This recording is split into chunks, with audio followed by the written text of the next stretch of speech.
sekarang ni dunia tanpa sepadan dengan adanya OTT ni. Kadang-kadang benda-benda ada yang kita tak setuju juga, macam adegan-adegan yang lucah kan. Ya. Dulu kata orang tengok gambar-gambar lucah ni cara haram kan. Betul. Sekarang ni terang-terang. Ya, di TV. So bagaimana dengan anak-anak kita, anak cucu kita yang menonton? Tapi kerajaan juga tak ada kuasa. Kecuali kalau diharamkan, itu lain cerita. Mungkin kerajaan dah ada perjanjian di luar. Kan? Dunia dah terbuka sekarang ni. Jadi kita kena hati-hati lah.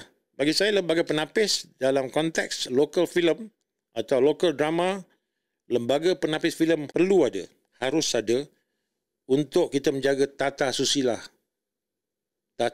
bangsa, agama dan negara. Kalau tidak, rosak. Bagi orang yang open minded, maybe tidak ada pegangan agama walaupun dia orang Melayu, ada tak perlu. Apa ni tak perlu. Because kita manusia tak sama. Bagi saya, itu kena kekalkan. Agama juga dia tak mahu kalau kita buat sesuatu yang melanggar dari segi batas-batas dia. Betul tak? Betul. Maaf Datuk, yang tadi Datuk kata OTT. OTT tu stand for what? OTT ni macam orang kata apa ni, TV bebas lah kira. TV bebas lah. Macam view semua kan. So dia tak melalui proses penapisan. Di luar.